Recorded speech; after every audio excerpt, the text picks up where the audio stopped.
हरे कृष्णा। सो आप सभी लोगों का बहुत बहुत स्वागत है आज के स्पेशल सेशन में। सो आज का स्पेशल सेशन जो है वो किचन स्टैंडर्ड्स एंड कुकिंग इस टॉपिक पर है। सो ये इस पे एक स्पेशल सेशन है एंड हिज ग्रेस पार्थ प्राण प्रभु जी हम लोगों को ज्वाइन करेंगे थोड़ी देर में। सो उससे पहले हम लोग एक छोटा सा भजन करेंगे एंड इस भजन को गाएंगे वर्षा मंडल माता जी। सो माता जी का हम स्वागत करेंगे by loudly chanting Hare Krishna महामंत्रा।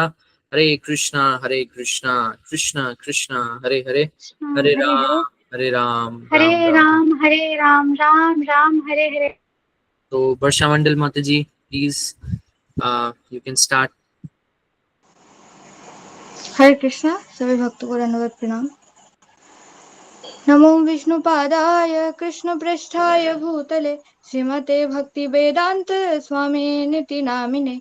नमस्ते सरस्वते देवे गौरवाणी प्रचारिणे निर्विशेष शून्यवादी पाश्चात्य देश तारिणे। जय श्री कृष्ण चैतन्य प्रभु नित्यानंद श्री अद्वैत गदाधर श्रीवासादि गौर भक्त वृंद।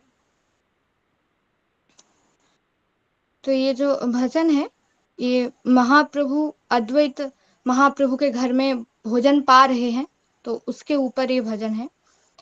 बोल रहे हैं कि एक दिन शांतिपुरे प्रभु अद्वैतेर घरे दुई प्रभु भोजने बसिला। एक दिन शांतिपुर में श्री अद्वैत महाप्रभु के घर में दुई प्रभु मतलब चैतन्य महाप्रभु और अद्वैत महाप्रभु दुई प्रभु मिलके भोजन में बैठे और শাক করি আস্বাদন প্রভু বলে ভক্তগণ এই শাক कृष्ण आस्वादिला। प्रभु जो चैतन्य महाप्रभु हैं फिर जो शाक है उसका आस्वादन करके फिर उन्होंने वहां पे जो उपस्थित भक्तगण थे उनको कहा कि ये जो शाक है ये सच में भगवान श्री कृष्ण ने इसको ग्रहण किया है क्योंकि इसका स्वाद इतना सुंदर है। हेनो शाक आस्वादने कृष्ण प्रेम आइसे मने। इस तरीके के प्रसाद जो शाक है इसको अगर हम ग्रहण करते हैं तो फिर कृष्ण प्रेम हमारे मन में आते हैं, उदय होते हैं। সেই प्रेमे करो आस्वादन और उसी प्रेम से हमें फिर जो प्रसाद है उसको आस्वादन करना चाहिए। जड़ बुद्धि परिहरी प्रसाद भोजन करी हरि हरि बोलो सर्वजन। तो इस तरीके की जो प्रसाद है इसको जड़ बुद्धि से त्याग कर फिर इस प्रसाद को पाना चाहिए और सब मिलके हरि हरि ध्वनि करना चाहिए। একদিন শান্তিপুরে প্রভু অদ্বৈত ঘরে একদিন শান্তিপুরে প্রভু অদ্বৈতের ঘরে দুই প্রভু ভোজনে বসিল দুই প্রভু ভোজনে বসিল শাক করি আস্বাদন প্রভু বলে ভক্তগণ শাক করি আস্বাদন প্রভু বলে ভক্তগণ এই শাক কৃষ্ণ আস্বাদিল এই শাক কৃষ্ণ আস্বাদিল হেন শাক আস্বাদনে কৃষ্ণ প্রেম আইসে মনে হেন শাক আস্বাদনে কৃষ্ণ প্রেম আইসে মনে সেই প্রেমে করো আস্বাদন সেই প্রেমে করো আস্বাদন। জড় বুদ্ধি পরিহরি প্রসাদ ভোজন করি। জড় বুদ্ধি পরিহরি প্রসাদ ভোজন করি। হরি হরি বলো সর্বজন, হরি হরি বলো সর্বজন। হরে কৃষ্ণ কৃষ্ণ কৃষ্ণ হরে হরে, হরে রাম রাম রাম হরে হরে, হরে কৃষ্ণ কৃষ্ণ কৃষ্ণ হরে হরে, হরে রাম রাম রাম হরে হরে। হরে কৃষ্ণ কৃষ্ণ কৃষ্ণ হরে হরে, হরে রাম রাম রাম হরে হরে, হরে কৃষ্ণ কৃষ্ণ কৃষ্ণ হরে হরে, হরে রাম রাম রাম রাম হরে হরে,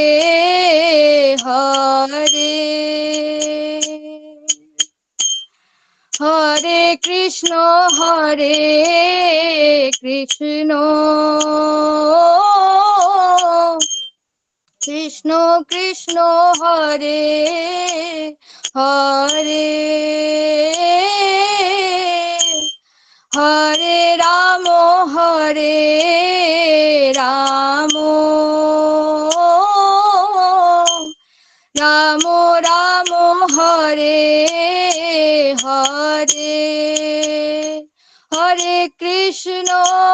হরে কৃষ্ণ কৃষ্ণ কৃষ্ণ হরে হরে, হরে রাম রাম রাম হরে হরে, হরে কৃষ্ণ কৃষ্ণ কৃষ্ণ হরে হরে, হরে রাম রাম রাম হরে হরে, হরে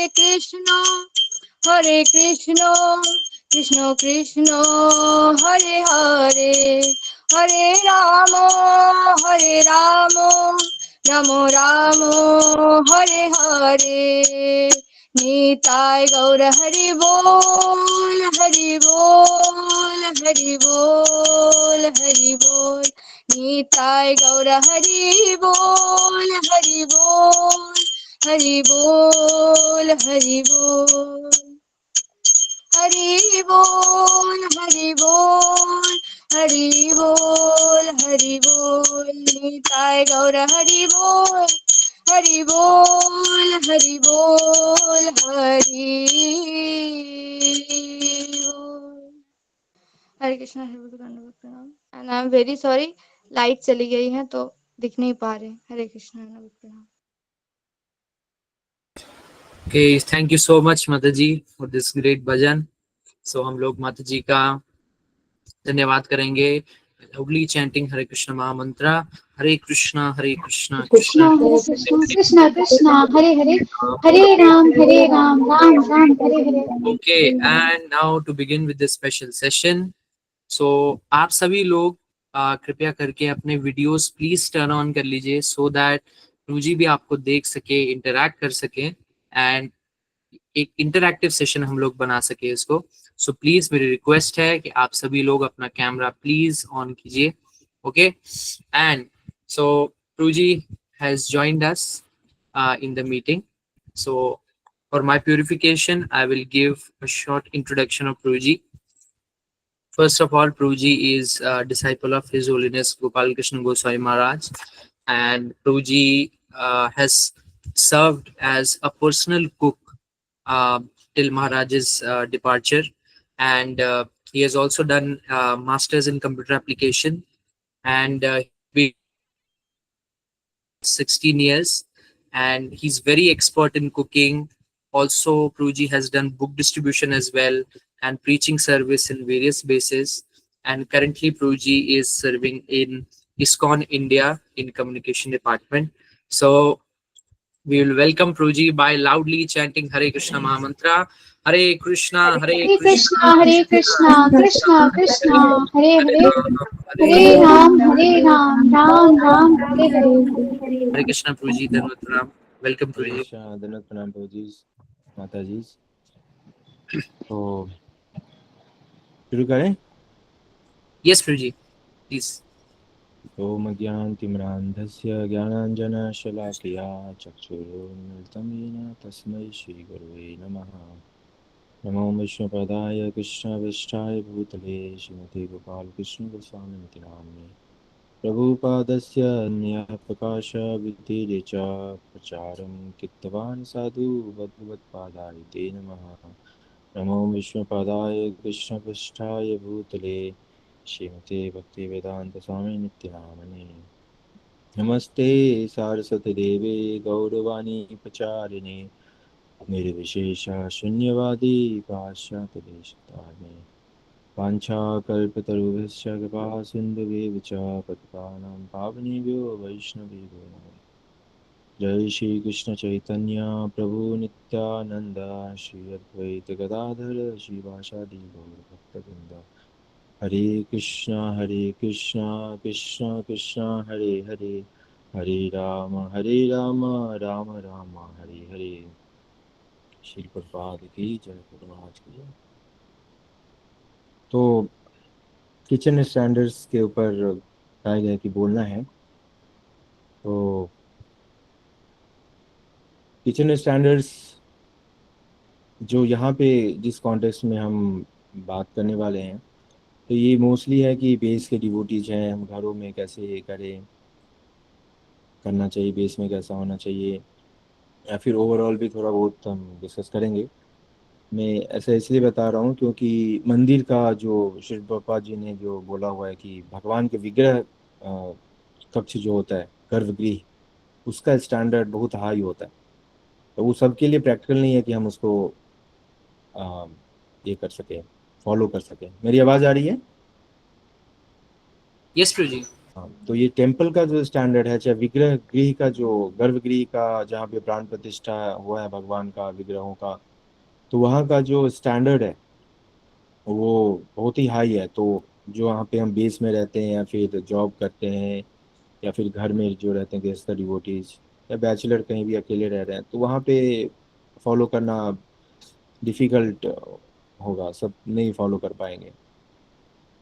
तो थोड़ा सा फ्लेक्सिबिलिटी होना चाहिए कि टाइम प्लेस सर्कमस्टांसेस के हिसाब से कैसे किया जाए। इसलिए आप उपदेशामृत में देखेंगे कि एक श्लोक है जिसमें नियमाग्रह के बारे में बोला गया। बहुत ज़्यादा रिजिड नहीं होना फॉर रूल्स को लेके, या बहुत ज़्यादा फ्लेक्सिबल भी नहीं होना चाहिए, फेमिलियर भी नहीं होना चाहिए, लूज। तो यहाँ पे जो मेनली हम डिस्कस करने वाले हैं कि हमारा जो डिवोटीज का ग्रुप है, बेस का हो गया या फिर घर में हो गया, या फिर जो कहीं डिवोटीज अकेले रहते हैं, तो वहाँ पे कैसे करें, वहाँ पे क्या स्टैंडर्ड होना चाहिए, कैसे फॉलो करें जो बेस्ट वे में हम उसको, ताकि हम भगवान को और जो हमारा नियम है उसको पालन कर सकें। तो शिल प्रभुपाद जी बोलते हैं कि जो गर्भगृह का जो नियम होता है, जो भगवान का मंदिर है, उसी का एक्सटेंशन है किचन, जहाँ पे भगवान का भोग बनता है। नॉर्मली हम घर में क्या देखते हैं कि हमारा एक रूम होता है, टॉयलेट होता है, बाथरूम होता है और साथ में हमारे किचन भी होता है। तो वैसे ही भगवान का घर है मंदिर, और उसका एक्सटेंशन है किचन। किचन राधा रानी का डिपार्टमेंट है, तो वहाँ पे भगवान का भोग बनता है। तो ऑलमोस्ट सेम रूल है वहाँ का भी, किचन का भी, जो गर्भगृह का रूल होता है। जैसे वहाँ पे नहा के, वस्त्र नए पहन के, आचमन करके, और फिर उसमें हम प्रणाम करके जाते हैं, और फिर भोग बनाने का प्रोसेस शुरू होता है। तो ये नहाने से लेके, जो हम जाते हैं वॉशरूम में नहा के या फिर वहाँ से कुकिंग के बीच में बहुत सारे कुछ नियम है, जिसमें है कि हम बाथरूम में जो यूज किया हुआ कपड़ा है उसको भी नहीं पहन सकते, तो फ्रेश कपड़ा पहनना चाहिए। ये नियम है। बट फिर कई बार ऐसा सिचुएशन होता है कि इसमें हम कितना पालन कर सकते हैं, नहीं कर सकते। कई बार हम ट्रैवलिंग से आते हैं तो नहीं हो सकता है। तो ये हाईएस्ट स्टैंडर्ड है कि हम नहा के आचमन करें, नहाने के बाद तिलक वगैरह लगाएं, फिर आचमन करके फिर किचन में जाएं। किचन में प्रवेश करने से पहले जैसे हम ऑल्टर में जाते हैं गर्भगृह में, तो वहाँ पे प्रणाम करते हैं और कुछ मंत्र बोलते हैं। किचन का भी वही स्टैंडर्ड है कि हम किचन में जाने से पहले प्रणाम करें, फिर किचन में जाएं। फिर हमारा कॉन्शसनेस थोड़ा सा अच्छा हो, भगवान के प्रति कृष्ण कॉन्शस हो। और प्रभुपाद जी बोलते हैं कि भक्ति धीर दामोदर महाराज का एक कोट पढ़ा मैंने आज, तो उसमें वो बोलते हैं कि राधा रानी कैसे कुकिंग करती थी। राधा रानी जब जाती थी किचन में, तो किचन में जाने से पहले यशोदा मैया को और रोहिणी माता को प्रणाम करके, फिर उनका आशीर्वाद लेके फिर किचन में जाते थे कुकिंग करने के लिए। ऑल दो राधा रानी एक्सपर्ट थी कुकिंग में, बट फिर भी एक एटिकेट है कि बड़ों का आशीर्वाद लेके। तो राधा रानी का ये था, तो हम लोग भी ऐसे ही जाते हैं। और ऑफ कोर्स जहाँ पे हम गुरु महाराज के किचन में जाते हैं, तो गुरु महाराज के भाव से या फिर अपने घर में कुकिंग करते हैं, तो जो भी हमारे डिटी हैं उनको ध्यान में रखते हुए बनाएं। तो यहाँ भी कुकिंग में आप देखेंगे कई बार होता है, मंदिर में क्या होता है कि हम भगवान के लिए कुकिंग करते हैं। माइंड में ये रहता है कि भगवान के लिए कुकिंग करना है 8 बजे, जो भी टाइम फिक्स है। और कई बार ऐसा सिचुएशन होता है कि हमें खाना है, इसलिए बनाना है और इसलिए भोग लगाना है। तो ये दोनों में डिफरेंस है। एक तो होता है कि भगवान को भोग लगाना है, हमें खाना हो नहीं खाना हो, बट भगवान को भोग लगाना है, जो कि मोस्टली मंदिर में होता है या फिर बेस में जहाँ पे टाइमली भोग लगता है। बट कई बार होता है कि भोग भूख लगी है तो कुछ बना के खाया जाए, तो ऐसे तो खा नहीं सकते, तो उसको भोग लगाना है। तो ये दो कॉन्सियसनेस है, एक है कि भगवान के लिए बना रहे हैं या खुद के लिए बना रहे हैं जिसको भोग लगा के खाना है।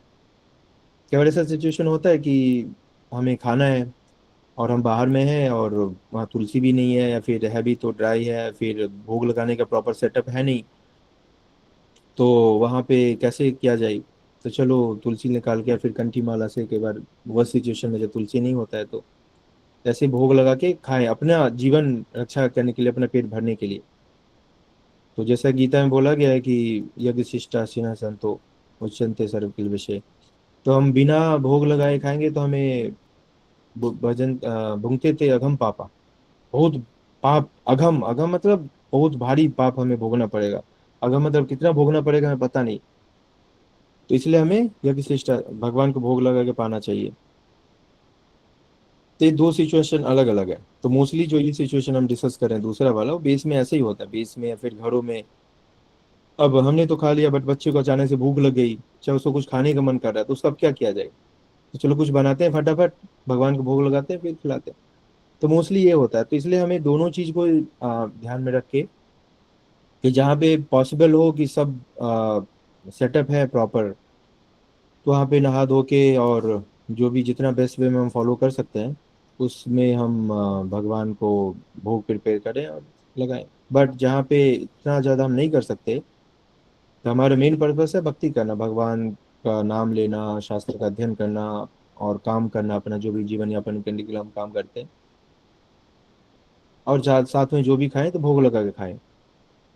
तो इस सिचुएशन में हमें थोड़ा सा फ्लेक्सिबल रहना पड़ेगा, क्योंकि ये हाई स्टैंडर्ड जो है पालन नहीं हो पाएगा। तो ना करने से अच्छा है कि जैसे हो सके वैसे करना चाहिए। Making the best use of bad bargain, जो प्रभुपाद जी ने बोला है कि खराब से खराब सिचुएशन में भी हम उसको कैसे फेवरेबल बनाए। आपदा में अवसर ढूंढना, जो बोलते हैं कि आपदा में अवसर कैसे ढूंढना जाए। तो उसके लिए हम थोड़ा सा डिस्कस करेंगे। कि कैसे किया जा सकता है। ऑलमोस्ट आप लोग जानते ही हैं कि और बेस में ट्रेनिंग मिला ही हुआ है, भोग लगा ही रहे हैं। तो मेन चीज़ जो है कि हम जब किचन में कुकिंग स्टार्ट करते हैं तो पहला चीज़ होना चाहिए कि बर्तन हम प्रयास करें। प्रभुपाद जी ने भी बोला हुआ है कि एल्युमिनियम के बर्तन नहीं होने चाहिए। एल्युमिनियम के बर्तन जो है पॉइजनस होता है और उतना उसका क्वालिटी भी मतलब चीप होता है। तो भगवान के लिए थोड़ा सा अच्छा बर्तन हो। यदि अफोर्ड कर सकते हैं तो हमें स्टील के बर्तन, स्टेनलेस स्टील या फिर ब्रास या फिर पीतल, इस टाइप के जो होते हैं तो यूज करना चाहिए। तो मैं जब गुरु महाराज के किचन में आया तो वहाँ पे मोस्टली उस टाइम में एल्युमिनियम के बर्तन थे। तो मैं थोड़ा सा इस सब पे ध्यान, शुरू से मेरा इंटरेस्ट रहता था कि क्या है नहीं है। तो मैंने देखा एल्युमिनियम के बर्तन है, तो सबसे पहले हमने उसको रिप्लेस करा भक्तों के हेल्प से। जो भी एल्युमिनियम के बर्तन थे सारे रिप्लेस कर दिए। और प्रभुपाद जी ने भी बोला हुआ है कि एल्युमिनियम के बर्तन यूज नहीं करने चाहिए, पॉइजनस होता है। और तो एटलीस्ट हमें स्टील के बर्तन होने चाहिए, मेटल के, लोहे के बर्तन,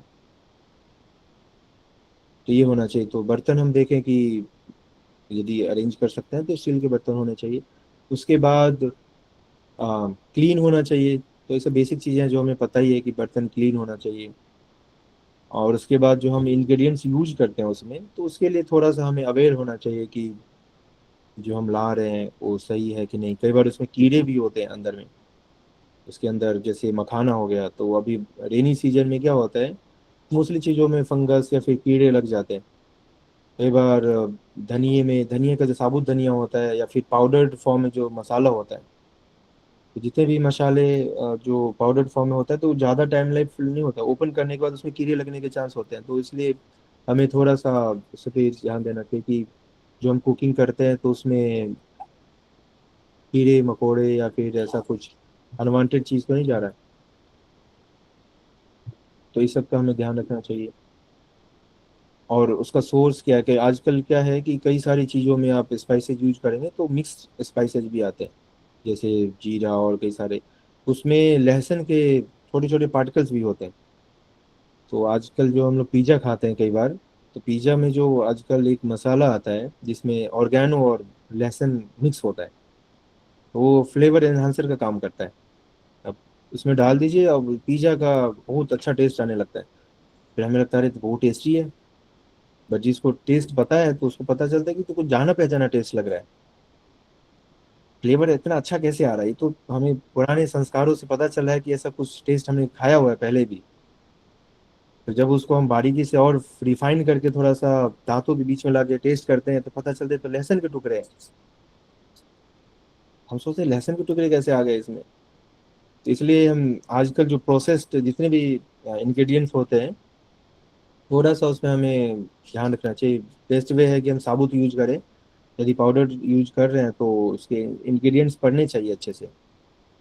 एक बार हम लोग जानवा दूध पहू में प्रहलाद चंद्र प्रभु सब महाराज दानवीर गोस्वामी महाराज की सेवा में थे। तो महाराज को अचार अच्छा लगता था। हमने स्पेशली उनके लिए बिना प्याज लहसुन का जो अचार होता है टॉप्स का, उसके ऊपर लिखा था नो अनियन नो गार्लिक, वो अचार मंगवाया। उस अचार, मेरा शुरू से हैबिट है कि थोड़ा उसमें डिटेल में जाना क्या है। तो उसको जब मैं पढ़ा तो उसमें लिखा था नो अनियन नो गार्लिक। सबने बोला हाँ नो अनियन नो गार्लिक, सबको ठीक है, अच्छा है। फिर मैं जब इंग्रेडिएंट्स के लिस्ट में गया तो उसमें नीचे लिखा था स्पाइसेस एंड कॉन्डिमेंट्स। तो मुझे डाउट हुआ कि इसमें स्पेसिफाई तो किया नहीं है कि इसमें क्या है, स्पाइसेस में क्या क्या है। कॉन्डिमेंट्स में, कॉन्डिमेंट्स एक पेस्ट होता है जो अचार को, अच्छा जो भी उसका अमरूद या आम जो भी अचार होता है उसके ऊपर पेस्ट डाल देते हैं और उसमें कुछ केमिकल होता है जो उसको गला देता है, कुछ टाइम में रेडी टू ईट हो जाता है। तो जो इंस्टेंट अचार ऐसे ही बनता है। तो उस कॉन्डिमेंट्स को जो बनाते हैं वो अलग कंपनी लाती है। तो मैंने कॉल सेंटर फोन करके पूछा कि इसमें क्या क्या है, तो उसमें पता चला कि, मैंने पूछा इसमें कॉन्डिमेंट्स है, स्पाइसेस, ये मसाले में है प्याज लहसुन। तो जो एग्जीक्यूटिव थी उसने बोला कि हाँ इसमें है, हमने नहीं डाला, बस कॉन्डिमेंट्स में है। तो ऐसे जो है आजकल मार्केट में चलता है, इसलिए हम अचार भी खाते हैं। अभी मंदिर में रिसेंटली किसी ने, डाबर कंपनी ने या किसी कंपनी ने अचार गिफ्ट किया था, उसमें भी प्याज लहसुन था, उसमें भी स्पाइसेस एंड कॉन्डिमेंट्स लिखा हुआ था। तो मैंने बता दिया था फिर शायद बंद हो गया था। तो ऐसा है, तो हम लोग भी खाते हैं, कई बार भक्त लोग भी खाते हैं, तो हमें थोड़ा सा सावधान रहना चाहिए। और प्रभुपाद जी ये बोलते हैं कि जो भी बाहर से प्रोसेस किया हुआ फूड है वो भगवान को भोग नहीं लगाना चाहिए। जैसे अचार हो गया या फिर ये सब, फिर भोग नहीं लगाना चाहिए का मतलब है कि भगवान को, जैसे राधा पार्षद हैं तो उनको ऑल्टर में भोग नहीं लगना चाहिए। लेकिन घरों में कई बार हमारे पास ऑप्शन नहीं होता है बैचलर लाइफ में, तो हम बट खा लेते हैं, तो उसमें थोड़ा सावधानी रखना चाहिए कि इसमें क्या मिला। जहाँ कहीं भी डाउट हो तो गोल्डन प्रिंसिपल है कि हम उसको अवॉइड करें, खाए ही नहीं। जैसे कि ब्रेड ब्रेड जो है बेकरी आइटम है, तो बेकरी आइटम आप अभी रिसेंटली एक न्यूज पढ़ा होगा कि मैकडोनल्ड्स का एक न्यूज आया था कि वो कस्टमर पूछ रहा है कि ये जो वेज पिज्जा है और नॉन वेज पिज्जा है, इसका कटर सेम है अलग अलग है। तो वो जो वहाँ पे जो भी शेफ था बनाने वाला, उसे बोला कि नहीं, हम सेम कटर से काटते हैं, नॉन वेज को भी उसी कटर से काटते हैं और वेज पिज्जा को भी उसी कटर से काटते हैं। कई सारे भक्त भी हैं हमारे जो खाते हैं पिज्जा मैकडोनल्ड्स का, इधर का कहीं आसपास का। तो बाहर का खाना हाइजीन के हिसाब से भी और अदरवाइज जो भी है भगवान भक्ति के हिसाब से भी बिल्कुल सही है, खासकर हाइजीन के हिसाब से तो बिल्कुल सही नहीं है। आप लोगों ने भी न्यूज पढ़ा होगा कि एक जगह मोमोज, दिल्ली में गौतम नगर में, कुत्ते का मीट डाल के मोमोज में दे रहे थे। तो बाहर का खाना किसी भी प्रकार से हेल्दी और हाइजीनिक नहीं है, तो इसलिए थोड़ा सा हमें प्रोसेस्ड फूड से तो बचना चाहिए। तो ब्रेड जो है बेकरी इंडस्ट्री में जब बनता है तो उसका एक ही सेटअप होता है, उसी में वेज और नॉन वेज, अंडे के साथ बिना अंडे के साथ एक ही यूनिट में बनता है। एक ही यूटेंसिल्स यूज होता है, एक ही व्यक्ति बनाने वाला होता है। इवन बिस्किट्स जो कुकीज आते हैं वो भी ऐसा ही होता है। तो थोड़ा सा हमें प्रोसेस फूड से बचना चाहिए कि हम प्रोसेस फूड जितना मिनिमाइज कर सकें, और चाहे यदि करना ही पड़ रहा है तो एटलीस्ट इंग्रेडिएंट्स पढ़ लें फिर इसको यूज करें। तो ये हो गया रॉ मटेरियल्स को हम ऐसे यूज कर सकते हैं। भक्तों में जो बहुत ज़्यादा, इवन मंदिर में भी बहुत सारे लोग इतने ज़्यादा अवेयर नहीं होते कि क्या है नहीं है, बस है तो मंदिर में मिल रहा है तो खा सकते हैं। मोस्टली भक्त लोग आते हैं मंदिर में, आप शॉप पे जाते हैं, गिफ्ट शॉप पे या फिर जहाँ पे भी सामान खरीदते हैं बुक शॉप में, वहाँ पे जो भी आइटम होता है तो हम क्या सोचते हैं, मेरा भी पहले यही था जब मैं बेस में रहता था, तो हम क्या सोचते हैं कि मंदिर में मिल रहा है मतलब ऑथेंटिक है, मंदिर की तरफ से है, मंदिर में बिक रहा है तो मतलब फर्स्ट क्लास होगा, चाहे वो शहद हो या फिर कोई अगरबत्ती हो या फिर कुछ भी हो। बट क्या है कि कस्टमर्स आते हैं, भक्तों के साथ साथ बाहर वाले भी आते हैं, तो थोड़ा सा उनको कुछ चाहिए होता है तो उसके कारण मंदिर में रख लिया जाता है, बट वो बाहर से आता है, इंक्लूडिंग खाने की चीजें, बिस्किट्स और जो ब्रेड और कई सारे आइटम जो भी आप देखते हैं नीचे गोविंदा के बगल में स्नैक्स बार है, तो वहाँ पे भी बहुत सारी चीजें बाहर से आते हैं। तो भक्तों को पता होना चाहिए, ये नहीं कि मंदिर में बिक रहा है तो मतलब प्रसादी होगा या फिर मंदिर में ही बना होगा। तो थोड़ा सा हमें सावधान रहना चाहिए। तो ये तो होगी बाहर की बात, बट किचन में फिर क्या है कि आप जब कुकिंग करते हैं तो जैसे आप राइस है, कई बार राइस में भी कीड़े लगे होते हैं। दाल में मूंग मूंग की दाल को आप बंद करके रखेंगे सीजन में, रेनी सीजन में, तो उसमें कीड़े लग जाते हैं, और कई सारे अदर इंग्रेडिएंट्स में भी कीड़े लग जाते हैं। तो थोड़ा सा हमें वॉचफुल रहना चाहिए। ऑफ कोर्स जो भी माताएं और फौजीज बनाते हैं तो वॉचफुल रहते ही होंगे, बट फिर भी ये सब है कि इसमें ना हो, जिसमें कीड़े लग गए हैं तो उसको हमें यूज नहीं करना चाहिए। एक तो हम कीड़े खाएंगे, ऊपर से जीव हत्या होगा। दूसरा, जब हम वेजिटेबल्स कटिंग करते हैं तो उसमें भी थोड़ा ध्यान रखना चाहिए कि यदि कुछ काटते टाइम में नीचे गिर जाता है तो उसको हम धो के यूज कर सकते हैं, यदि धोने वाली चीज है तो। अब जैसे चीनी गिर गया, अब चीनी को कैसे धोओगे, धोओगे तो पूरा गल जाएगा। तो जैसे सब्जी का कोई टुकड़ा गिर गया, आलू गिर गया, टमाटर गिर गया, तो उसको हम धो के यूज कर सकते हैं। बट यदि पैर पे गिर गया है तो हमें यूज नहीं करना चाहिए, फेंक देना चाहिए। ऐसे ही फिर आटा जो है, आटा भी मोस्टली भक्त जो जो भी बाहर के लोग आजकल मोस्टली पैकेज्ड आटा खाते हैं। तो वो आटा जो है, नॉर्मली घर में क्या होता है, 15 दिन में आटे में कीड़े लगने लगते हैं, फिर जाली जैसा लगने लगता है, तो वो खराब हो जाता है। बट आशीर्वाद का आटा, अन्नपूर्णा आटा 4 4 महीने 5 5 महीने तक रहता है, खराब कैसे नहीं होता। उसमें प्रिजर्वेटिव डाला जाता है जो कैंसर कॉजिंग होता है, और फिर कई सारे कॉम्प्लेक्सिटी क्रिएट करता है बॉडी में। तो प्रयास करना चाहिए कि जो हम चक्की से पिसवाया हुआ आटा मिल जाए तो बेस्ट है, अदरवाइज ऑप्शन नहीं है तो फिर वही यूज कर सकते हैं। उसमें कीड़े भी लगते हैं। और एकादशी का आटा जो होता है, कई बार हम महीने में 2 बार एकादशी आता है, कई बार एकादशी प्रसाद भी खाना पड़ता है कई ओकेजन पे, मोर देन 2 टाइम्स। तो उसमें क्या होता है कि काफी गैप हो जाता है। एक बार हमें ये अभी ये लिया आज एकादशी का आटा, फिर 15 दिन के बाद यूज करेंगे, फिर 15 दिन के बाद, तो बचा हुए आटे में क्या चांस होता है कीड़े लगने के। तो ऐसे जो कीड़े लगने वाली चीज या तो फ्रिज में रखें या फिर उसको कंज्यूम कर लें टाइमली। ये सब स्टैंडर्ड है। और पीलिंग कटिंग ये सब में थोड़ा ध्यान रखना चाहिए कि कई बार सब्जियों में भी कीड़े होते हैं, जैसे ब्रोकली। हमारे गुरु महाराज को ब्रोकली के सूप बहुत पसंद थे। तो जब सीजन में ब्रोकली आता है तो फ्रेश होता है, पता नहीं चलेगा कि अब होता भी नहीं है और उसे भी पता नहीं चलेगा। बट अब जब नॉन सीजन में अब ब्रोकली लोगे, ब्रोकली मोस्टली गोभी के साथ आता है ठंडी के सीजन में, बट जब गर्मी यहाँ हल्की शुरू हो जाती है उसमें ब्रोकली लोगे तो उसमें ग्रीन कलर के ब्रोकली के कलर के कीड़े होते हैं, जो आपको एकदम बहुत बारीकी से देखोगे फिर दिखाई देगा। तो ऐसा ना हो कि हम ब्रोकली के साथ उसको बॉईल करके फिर उसका सूप बना लें, तो वेज नॉन वेज सब मिक्स फ्लेवर आ रहा है। तो वो थोड़ा सा काफी सारे सब्जियों में ऐसे कीड़े होते हैं जो हमें दिखाई नहीं देता। खास के जैसा कलर होता है सब्जी का उसी कलर का कीड़ा होता है उसमें। खास के गोभी में ब्रोकली में ज्यादा कीड़े होते हैं, मटर में मटर के पॉट्स जो आते हैं। तो सब्जी काटने टाइम में हमें बहुत ही सावधान रहना चाहिए।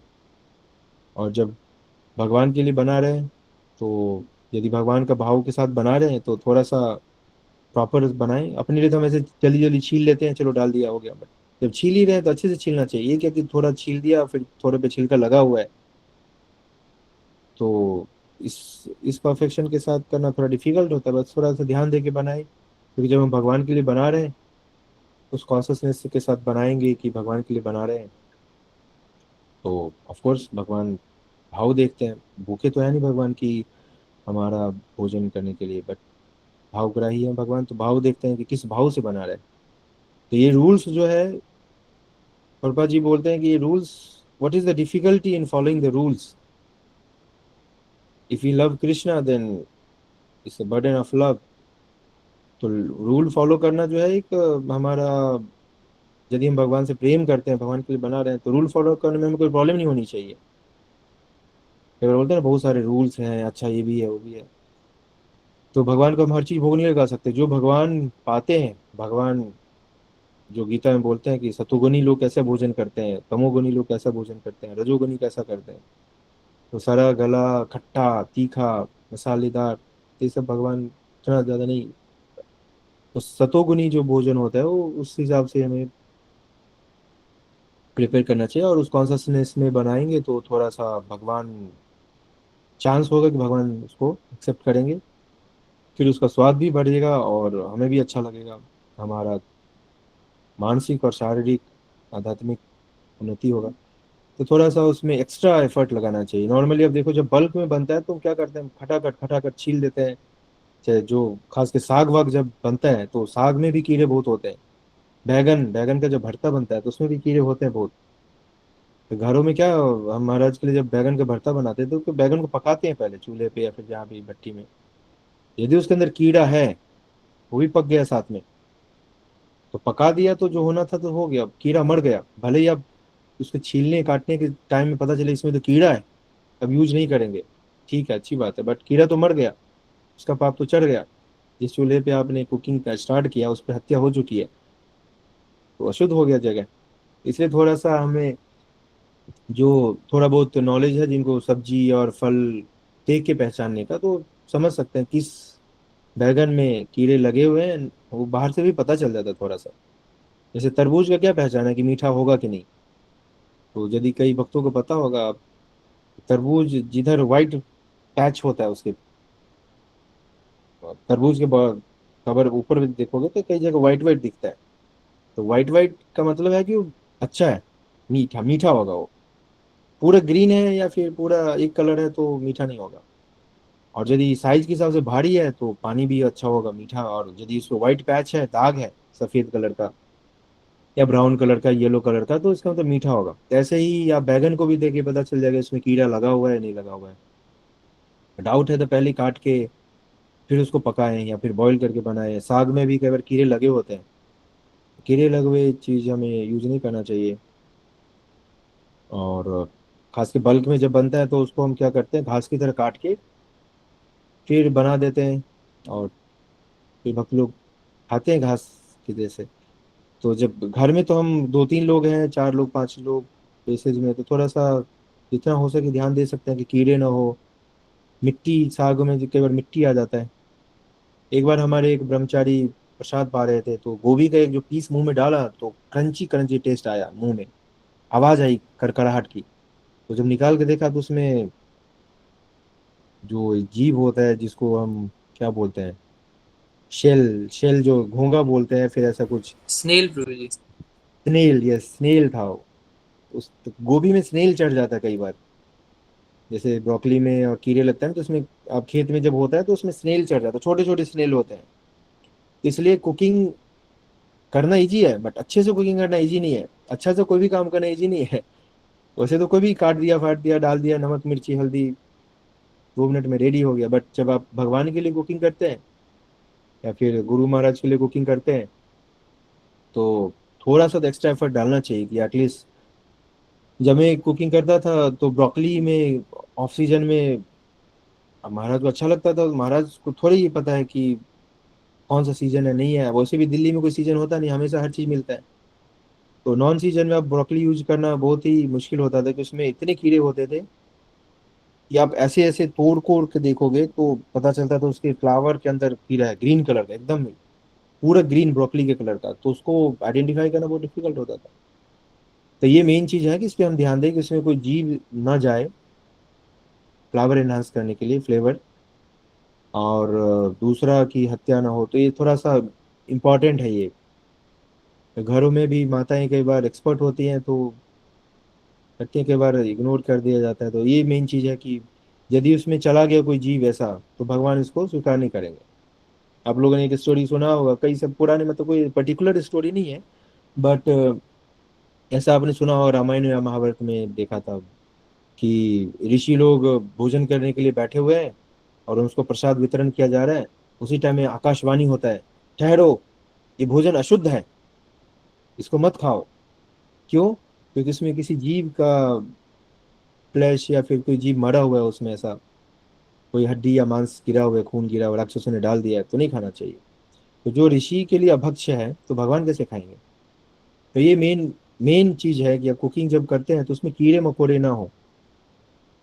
कीड़े लगे हुए चीज हैं तो उसको आप साइड कर दीजिए, या तो धूप में सुखा के छाट के यूज करिए या फिर फेंक ही दीजिए। बट कई बार ऐसा हमारा सिचुएशन होता है, इकोनॉमिकली हम उतने स्ट्रांग नहीं होते, हम फेंक नहीं सकते, तो हमें थोड़ा छाट के यूज करना चाहिए। खास के सब्जियों और फलों में हमें, गुआवा में, अमरूद जो है, अमरूद, अमरूद में आजकल व्हाइट कीड़े होते हैं। वो आपको अमरूद व्हाइट होता है, उसमें कीड़े भी व्हाइट होते हैं, तो पता नहीं चलेगा। तो अमरूद अच्छा है कि नहीं है, कीड़े नहीं लगे हैं, उसका एक पहचान है कि अमरूद को जैसे ही काटोगे तो उसमें से बबल्स दिखेंगे आपको, बबल्स निकल रहे हैं। जैसे बबल्स निकल रहा है, यानी कि वो खराब हो गया, या तो कीड़े लग गए हैं या फिर उसमें खराबी आ चुका है, एसिडिक हो गया तो बबल्स आते हैं। जिसमें नहीं होगा तो उसमें बबल्स नहीं आएंगे। तो ऐसे ही कई सारे पहचान है, कई सारे, चीकू में भी कीड़े होते हैं, ऐसे ही सब्जियों में कीड़े होते हैं। तो अब टमाटर में भी कीड़े देखे गए हैं, कैबेज में वैसे लंबे लंबे कीड़े होते हैं। तो ये मेन चीज है कि हम कुकिंग के लिए जब कटिंग करते हैं, इन चीज़ों पे हमें, अनाज पे, ग्रेन्स जो यूज करते हैं, तो वो कीड़े नहीं लगे होने चाहिए।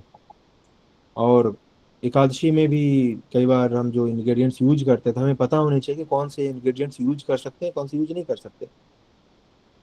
क्योंकि अभी तक कन्फ्यूजन, मुझे भी कन्फ्यूजन है और भक्तों में मोस्टली कन्फ्यूजन रहता है कि जीरा यूज कर सकते हैं तो धनिया यूज कर सकते हैं कि नहीं, सौंफ यूज कर सकते हैं कि नहीं। तो कई बार रूल्स के साथ साथ कॉमन सेंस भी यूज करना चाहिए, क्योंकि जीरा और सौंफ एक ही फैमिली का है। तो जीरा यूज कर सकते हैं तो सौंफ भी यूज कर सकते हैं, और धनिया भी ऑलमोस्ट सेम फैमिली का है, तो वो भी यूज कर सकते हैं। मेथी के लिए कंफ्यूजन है कि यूज कर सकते नहीं कर सकते, बट स्पाइस में आता है तो आई थिंक यूज कर सकते हैं, बट अभी तक मुझे कुछ मिला नहीं ऐसा। तो बट फिर भी जहाँ पे डाउट हो तो हम उसको अवॉइड करें तो ज़्यादा अच्छा है।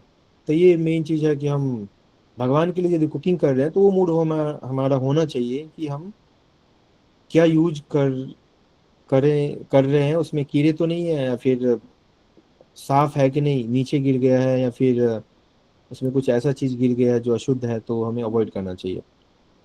फिर उसके बाद जब आप कुकिंग करते हैं तो एक आता है इशू कि हम कुकिंग करते हैं जल्दी जल्दी में, खासकर फेस्टिवल्स में फीस्ट बनाते हैं तो जल्दी जल्दी में हम चीजें कच्ची रह जाती है। आलू हाथ में पकड़ेंगे ऐसे तो आलू चिटक के भाग जाता है, या फिर बेसन की सब्जी, गट्टे की सब्जी बनाई तो उसको उंगली में पकड़ने से भाग जाता है, टूटता नहीं है वो। अरबी की सब्जी बनाते हैं तो ऐसे मुंह में डालेंगे तो इधर से उधर होता है, उंगली में बाहर निकल जाता है। तो कच्चा नहीं रहना चाहिए, प्रॉपर कुक हो। और हम ही नहीं खा सकते तो भगवान कैसे एक्सेप्ट करेंगे? ऑफ कोर्स हमारा मूड अच्छा है तो भगवान एक्सेप्ट करेंगे, बट फिर भी कुक कर रहे हैं तो कुक होना चाहिए। और नमक, ये सब जो है, मिर्ची हम कम ही डालें, बाद में जिसको ऐड करके हम मैनेज कर सकते हैं। तो वो सब नहीं होना चाहिए ऐसा कि हम बहुत ज़्यादा डाल दिया बाद में फिर मैनेज करना पड़ रहा है। और जहाँ तक प्रोसेस, जैसे आप पनीर हो गया या फिर उसको मावा बोलते हैं, तो ये सब बहुत ही हाईली एडल्टरेटेड होता है, इसमें मैदा। और जो पनीर आजकल, अब एक वीडियो आया हरे कृष्णा टीवी पे, आपने देखा होगा कई वक्तों ने, तो उसमें यही सब चीज़ बता रहे हैं कि पनीर कैसा बनता है नकली, एकादशी में खाते हैं तो बहुत चांस होता है कि आटा होगा। ये सब मेन चीज़ है जो उस पर हमें ध्यान देना चाहिए, जिसको हम अ, ध्यान में रख सकते हैं। फिर है कि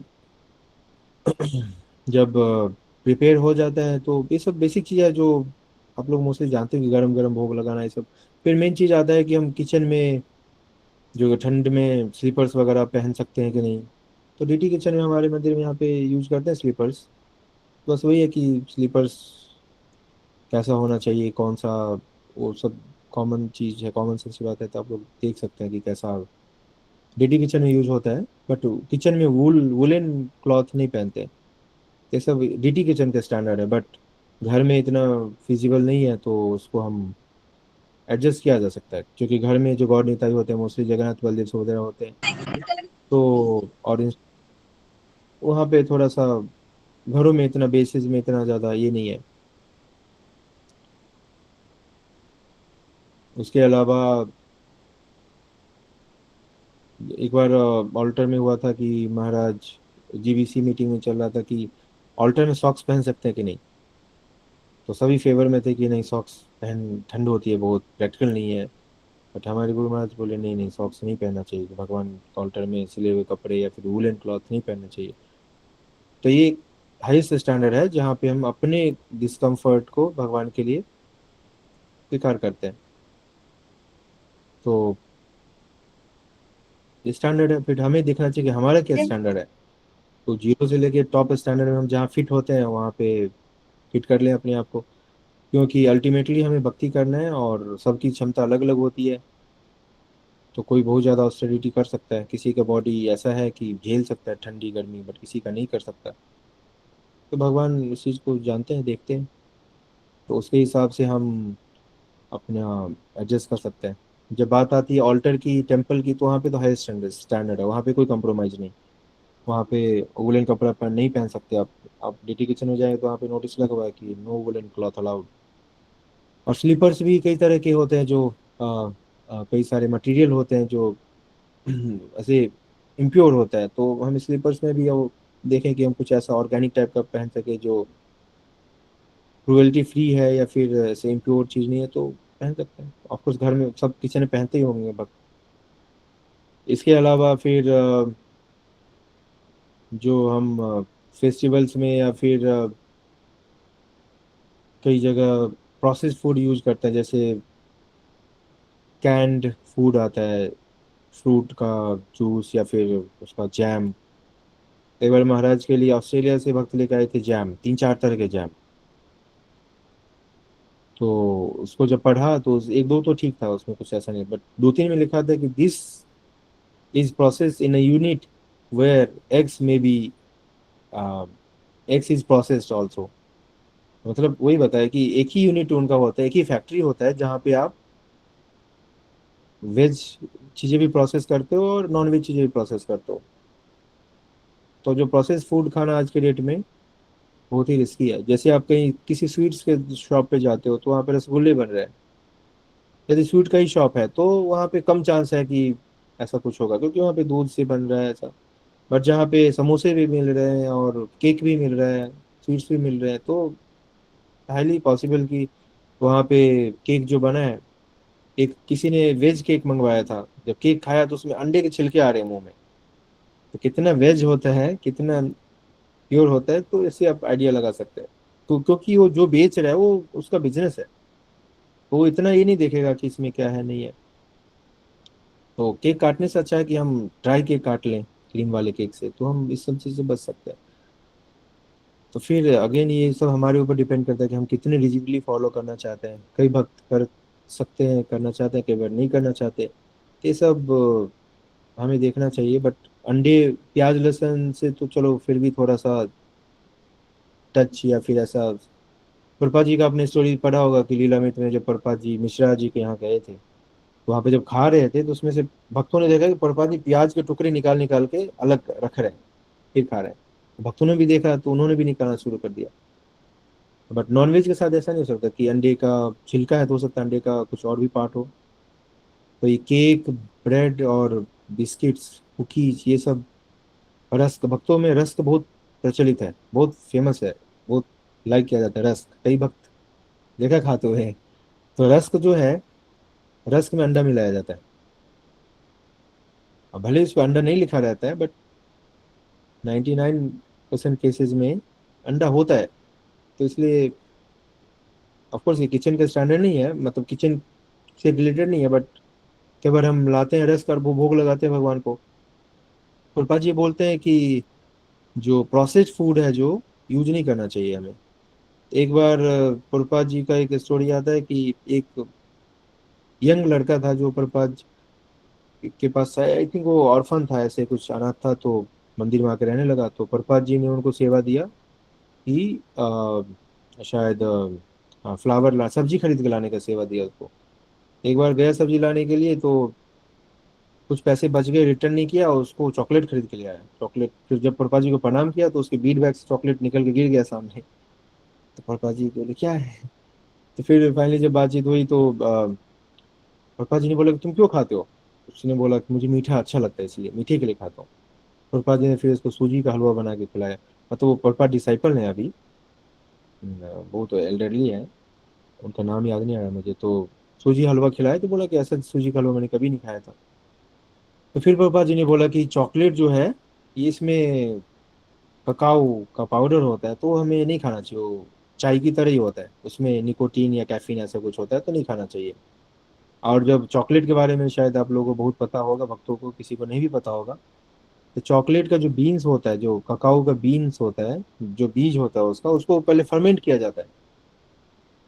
तो फर्मेंट करते हैं तो उसका स्मेल चेंज होता है, उस पर कॉकरोच बहुत अट्रैक्ट होता है। फिर उसको जो प्रोसेस किया जाता है जिस फैक्ट्री में, तो बहुत ही स्टिकी पेस्ट होता है उसका, तो उतना क्लीन नहीं हो पाता, तो उसमें कॉकरोच उसके स्मेल से बहुत अट्रैक्ट होता है।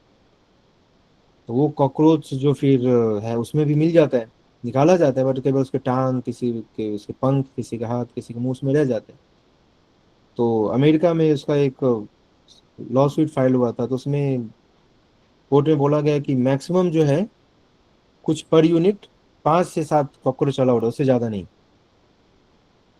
तो जिन भक्तों को चॉकलेट अच्छा लगता है तो थोड़ा सा इसको कंसीडर कर सकते हैं कि उसमें कॉकरोच ये अमेरिका का है, मतलब बाहर का। इंडिया का मैंने आज ही पढ़ रहा था कि इंडिया में क्या चल रहा है, तो उसमें बोला कि FSSAI जो है, फूड सेफ्टी ऐसे करके जो भी है, तो वो क्लेम करता है कि यहाँ पे बिल्कुल नहीं होता। इंडिया का स्टैंडर्ड तो आपको पता ही होगा कि नोकिया का जूता, माइक्रोसॉफ्ट के सॉक्स और चप्पल नेहरू प्लेस से मिल जाते हैं। तो बेटर है कि आप FSSAI पे बिलीव ना करके सेफ साइड में चलें और चॉकलेट अवॉइड करें। कैरब कैरब चॉकलेट बनता है, कैरब मिला के चॉकलेट जैसा ही लगता है, तो भक्त लोग बनाते खा सकते हैं। बहादुरगढ़ टेम्पल में भक्त लोग बनाते हैं, हमारे स्नैक्स बार में मिलता है। तो वहाँ से बहुत ज़्यादा फिर लालसा हो, क्रेविंग हो तो खा सकते हैं। पर चॉकलेट जो है फिर उसमें काफ़ी ज़्यादा, कुछ दिन पहले आपने सुना होगा कि साबूदाने में भी कीड़े होते हैं, तो बैन हो गया था इस्कॉन में कि नहीं खाएंगे। फिर पता चला कि नहीं, इसमें नहीं होते, क्योंकि उसमें भी फर्मेंटेशन का प्रोसेस होता है, तो बहुत सारे कीड़े उसमें पनप जाते हैं। फिर सब कीड़ों को निकालना पॉसिबल नहीं होता है, तो एक साथ उसको ग्राइंड करके उसका पेस्ट बना दिया जाता है, तो उसका जो है फ्लेवर एनहांस हो जाता है, फिर वो टेस्टी लगता है खाने में। तो यदि टेस्ट लेना है तो खा सकते हैं, नहीं तो अवॉइड कर सकते हैं। और यदि कई बार ऐसा है कि ऑथेंटिक सोर्स से पता चल रहा है आपको कि कोई भक्त प्रोसेस कर रहा है, फिर सही तरीके से प्रोसेस हो रहा है, तो आप खा सकते हैं, अदरवाइज बेटर है कि उसको अवॉइड करें। एक और इम्पॉर्टेंट चीज बताना चाहूंगा कि सामा राइस के लिए बहुत कंफ्यूजन है कि सामा राइस एकादशी में खाना चाहिए कि नहीं खाना चाहिए। तो मैंने बहुत पहले जीवीसी का एक रिजोल्यूशन पढ़ा था कि उसमें उन्होंने डिसाइड किया था कि ग्रेन के कैटेगरी में आता है, तो हमें एकादशी में सामा राइस नहीं खाना चाहिए, वो अन्न होता है, उसका नाम ही है सामा राइस, सामा चावल। तो कई लोग अभी भी इस्कॉन में खाते हैं, और कई लोग जिनको पता है तो अवॉइड करते हैं। तो वही है कि कई बार हमें पता होते भी हम सोचते हैं अच्छा वो तो खा रहा है तो मैं भी खा लेता हूँ। तो ये सब पर्सनल चीजें हैं, जो कुछ रूल्स हम बाईपास करना चाहते हैं। तो जैसे कि नॉलेज के लिए बता दें कि वो राइस के कैटेगरी में ही आता है, हम एकादशी में उसको नहीं खा सकते। तो उसके सब्स्टिट्यूट में कुट्टू खा सकते हैं, बकवीट, या फिर कई सारे ऑप्शन हैं, आप किनोवा खा सकते हैं, कई सारे और चीज़ें हैं, बट वो सामा राइस डेफिनेटली अन्न के कैटेगरी में आता है, तो हम नहीं खा सकते। अभी जून में आने वाला है पांडव निर्जला एकादशी, तो जिनका वो टूटा हो सामा राइस के से, तो उसको कंपेंसेट कर सकते हैं।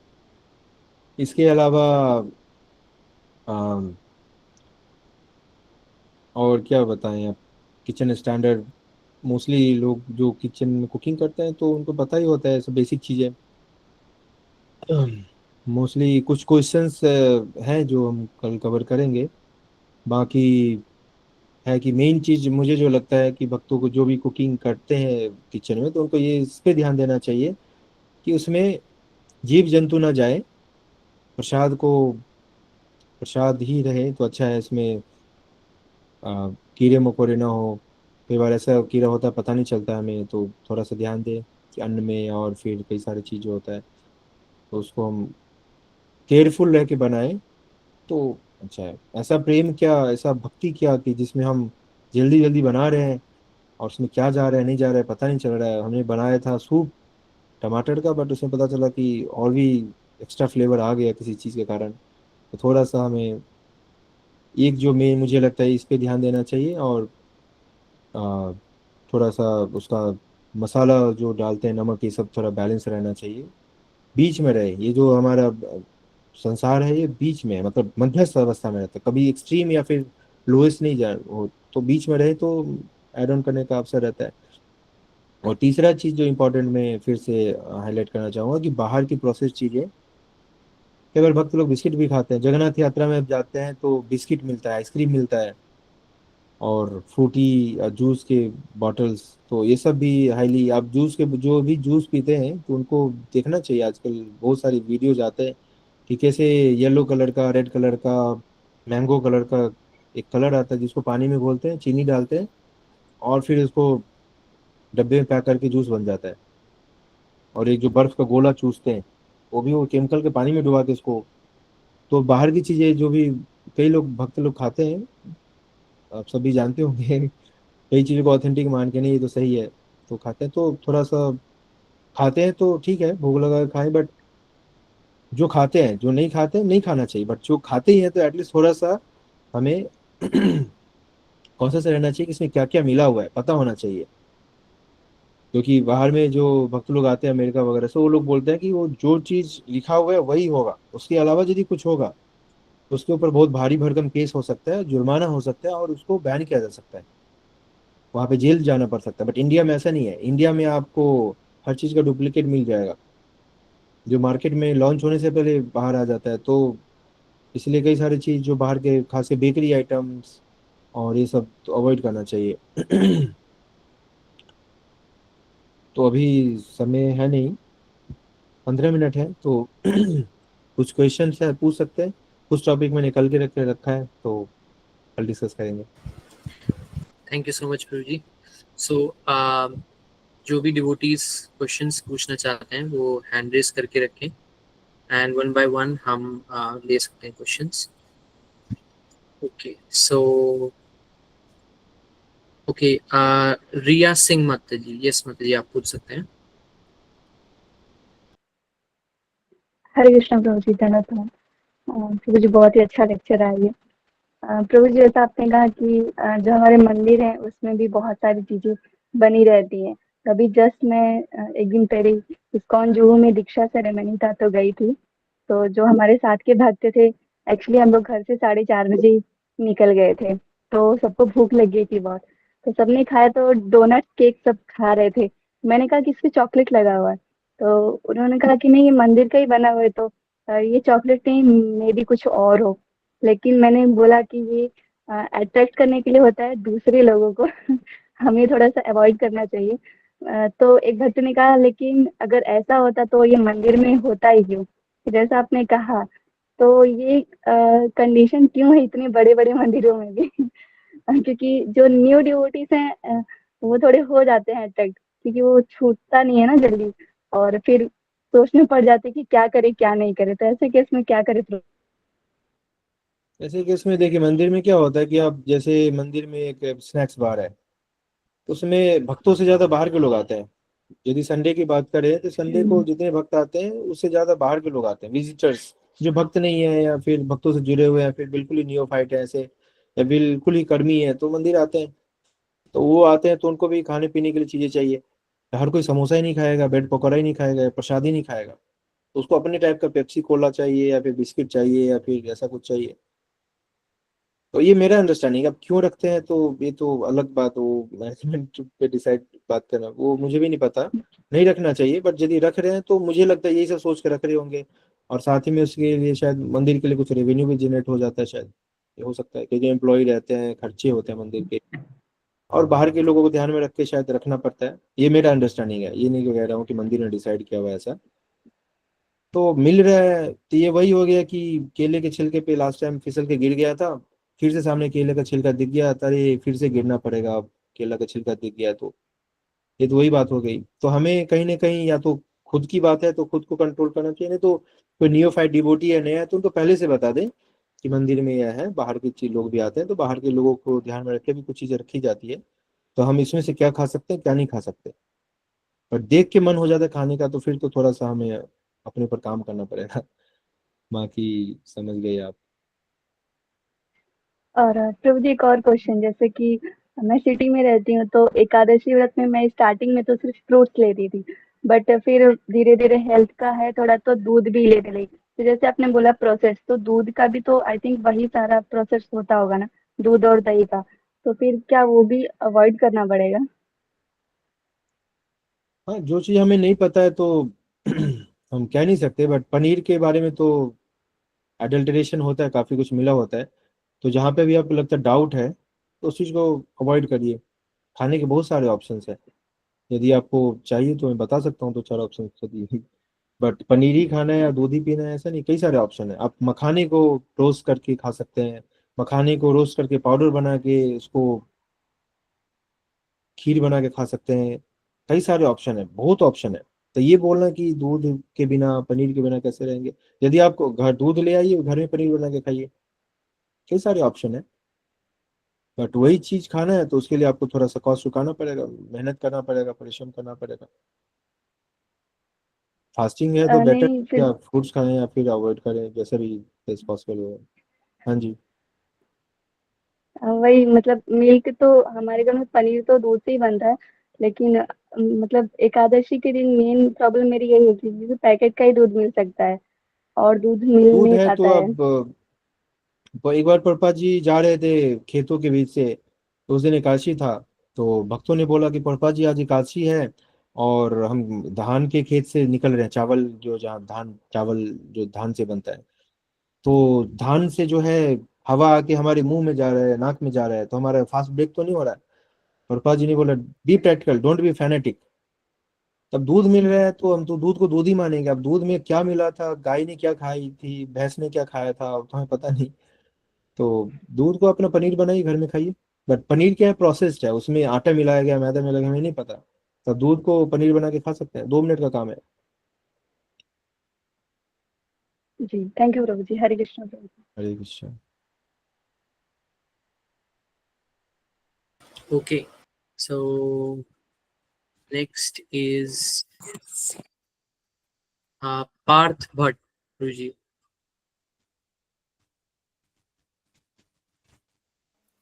कृष्णा प्रभु जी, दंडवत प्रणाम। प्रभु दंडवत जी, प्रणाम। मेरी आवाज आ रही है आपको? बिल्कुल आ रही है। हाँ जी, तो थैंक यू प्रभु जी फॉर ए नाइस लेक्चर। प्रभु जी, मैं ये पूछ रहा था कि जैसे आपने इतना बताया था, मैं सोच रहा था आज के समय में तो कोई चीज शुद्ध है ही नहीं, तो फिर हम क्या करें? मतलब भोग लगाने में मुझे लगता है त्रुटि तो हो ही जाएगी, उसमें तो कोई डाउट है ही नहीं। सब कुछ खाइए, फिर जो मन कर रहा खाइए। नहीं, मेरा मतलब है कि फिर कैसे करें, क्योंकि फिर हमारी हम तो अपराध करते जाएंगे ना, ऐसे कि भाई अब भाई हमने जैसे कोई दूध है, दूध में भी कुछ मिला रखा है, पनीर है उसमें तो पता ही है आपको, मसाले हैं उसका पता ही नहीं हमें क्या बन रहा इसलिए है क्या बोला ना नहीं। कि आपको सेलेक्टिव होना पड़ेगा, चूजी होना पड़ेगा, और उसका कॉस्ट चुकाना पड़ेगा।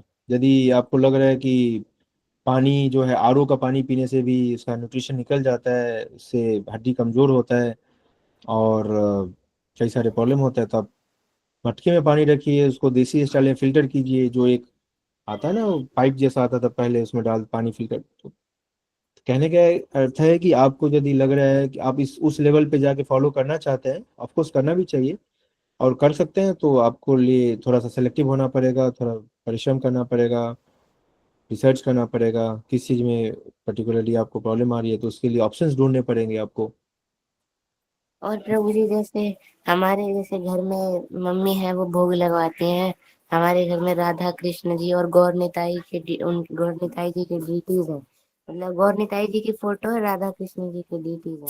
तो प्रभु हम्म। जी, मेरा डाउट ये था कि फिर क्या हम सेवा कर सकते हैं? हाँ, सेवा घर में जब है तो सेवा तो करना ही पड़ेगा ना। घर में जब है, राधा कृष्ण वैसे नहीं रखना चाहिए, बट जब आ गए हैं तो अब सेवा तो करना ही पड़ेगा। कौन करेगा सेवा, आप नहीं करेंगे तो। एक्चुअली प्रभु जी क्या था ना कि वो हमें किसी ने गिफ्ट दिए थे, उनके जो राधा कृष्ण जी के डीटीज हाँ, थे। तो गिफ्ट दिए थे तो आप जैसे जो आप ऑलरेडी सेवा शुरू कर दिया जैसा, वैसे मेंटेन रखिए। वैसे तो राधा कृष्ण सेवा और भगवान की सेवा के लिए जो स्टैंडर्ड अभी बताया कि नहा धो के कपड़े पहन के, और प्रभुपाद जी बोलते हैं कि दीक्षित भक्ति ही भगवान का सेवा कर सकते हैं और कुकिंग कर सकते हैं, बट वो मंदिर के लिए है। आप ये बोलोगे कि बेस में या चाहे जो कांग्रेगेशन डिवोटीज दीक्षित नहीं है तो भगवान की सेवा नहीं कर सकते, तो ये हमें प्रैक्टिस के फेज प्रैक्टिस कर रहे हैं, और जब आप ऑल्टर में जाएंगे तो सबके लिए नियम है, बट घर में आप दीक्षित है नहीं है, आप सेवा तो कर ही सकते हैं। आप नहीं करेंगे तो कौन करेगा, बाहर से तो कोई आएगा नहीं। ठीक है प्रभु जी, हम्म। थैंक यू प्रभु जी, हरे कृष्णा, धन्यवाद प्रणाम।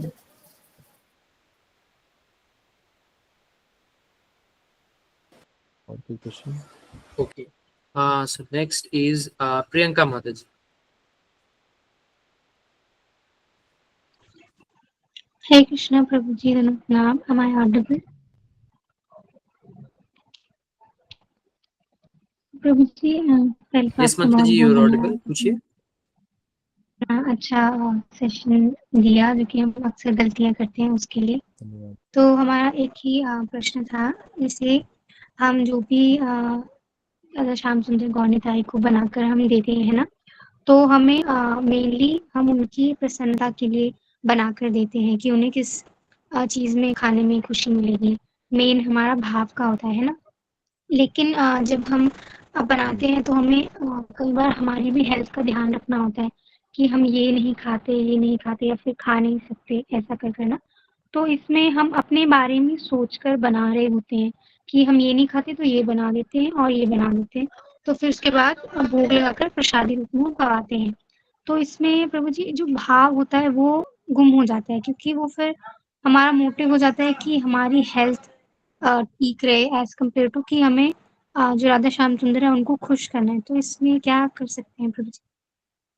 नहीं, तो आप जो आपका शरीर स्वस्थ रहेगा तभी तो आप राधा श्याम सुंदर की सेवा कर पाएंगे ना। ये भी सेवा ही है, भले ही आप अपने लिए बना रहे हैं, और चूंकि अपने लिए बना रहे हैं तो हम अपने लिए बनाए, भगवान के लिए बनाए। डायरेक्टली इनडायरेक्टली भगवान के लिए बन रहा है, क्योंकि हम बिना भगवान को भोग लगाए तो खाएंगे नहीं। यदि अपने लिए खा रहे होते आप तो आप सीधा खा लेते बना के, बट आप कहीं बाहर से ले लेते, भगवान को लगा रहे हैं भोग। ऑफ कोर्स हम अपने लिए बना रहे हैं, क्योंकि हमें कोई भूख लग गई, कहीं जल्दी जाना है, तो बना के फिर भगवान को यज्ञ शिष्टा सिना संतो, यज्ञ में हम भगवान को भोग लगाते हैं या फिर उसको खाते हैं। और अपने हेल्थ का भी ध्यान रखना ही चाहिए, क्योंकि आप ही स्वस्थ नहीं रहेंगे तो राधा श्याम सुंदर कहाँ रहेंगे और आप कहाँ रहेंगे। तो दोनों में रिलेशन बना रहे, इसके लिए अपने स्वास्थ्य का ध्यान रखना पड़ेगा। और आपको जो भी अच्छा लगता है, जो भी सूट करता है, तो भगवान, आपने कई बार सुना होगा कि किसी मंदिर के भगवान बहुत रेसिप्रोकेट करते हैं, लीला करते हैं भगवान के साथ। जैसे जगन्नाथपुरी में हो गया, राजापुर में हो गया, मायापुर में जो राजापुर है। तो जो भगवान का विग्रह है ना, वो पर्सन टू पर्सन वैरी करता है, उनका मूड, आपका जैसा मूड है उसी मूड को अडॉप्ट कर लेते हैं वो। तो इसलिए आप जो बना के खिलाएंगे वही वो खाएंगे, और उसी में हैप्पी रहेंगे वो। तो आप, आपका जैसा मूड रहेगा आपके भगवान भी उसी रूप में आपको रेसिप्रोकेट करेंगे। ये यथा माम प्रपद्यन्ते। तो ये फैक्ट है। आप कई बार सुने होंगे कि किसी भक्त के साथ भगवान का कोई लीला है, किसी कोई कोई भगवान बहुत ज्यादा लीला करते हैं, भक्तों के साथ एक्सचेंज करते हैं। तो जगह का भी प्रभाव होता है और भक्त के मूड के ऊपर भी डिपेंड करता है। तो हमारे इस्कॉन में पूरा जो मूड है भगवान को, ओवरऑल प्रभुपाद जी का मूड है, भगवान ने एक्सेप्ट करा हुआ है।